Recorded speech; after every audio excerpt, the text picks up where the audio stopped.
ইন্টারিমকে বলে দিতে চাই, যতক্ষণ পর্যন্ত খুনি হাসিনাকে বাংলাদেশে ফেরত দেওয়া না হবে ততক্ষণ পর্যন্ত ভারতের সাথে কোনো নতুন সম্পর্ক হতে পারে না।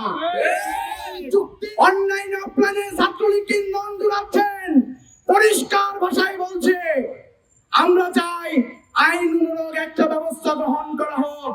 আইন কানুনের মাধ্যমে যারা জুলাইয়ের বিপক্ষে ছিল সেই সকল শিক্ষক, সেই সকল কর্মকর্তা কর্মচারীদেরকে বিচারের আওতায় নিয়ে আসা হোক। কোনোভাবেই ছাত্র সমাজ আমরা এই দায়িত্ব গ্রহণ করতে চাই না।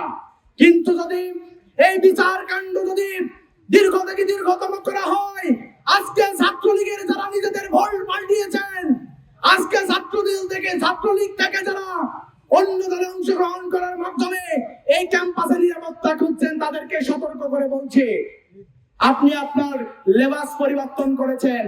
আপনি ছাত্রলীগ ছিলেন, অন্য দল করেন, ভালো কথা, আপনি পড়াশোনা করেন, কিন্তু ক্যাম্পাসে কোনো অস্থিতিশীল পরিস্থিতি যদি তৈরি করতে চান তাহলে এই ক্যাম্পাসে 28,000 শিক্ষার্থীকে সাথে নিয়ে আপনাদের বিরুদ্ধে আমরা প্রতিরোধ করে তুলব।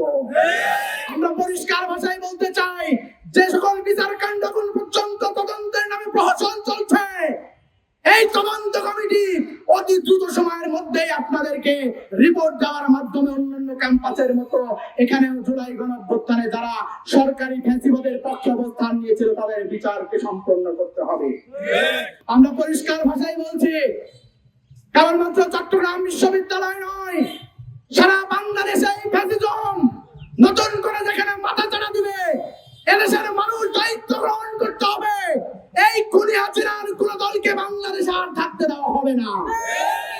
আমরা বলতে চাই, আজকে ভারত যেভাবে আমাদের সাথে সম্পর্ক নতুন করে তৈরি করার চেষ্টা করছে, ইন্টারিমকে বলে দিতে চাই, যতক্ষণ পর্যন্ত খুনি হাসিনাকে বাংলাদেশে ফেরত দেওয়া না হবে ততক্ষণ পর্যন্ত ভারতের সাথে কোনো নতুন সম্পর্ক হতে পারে না।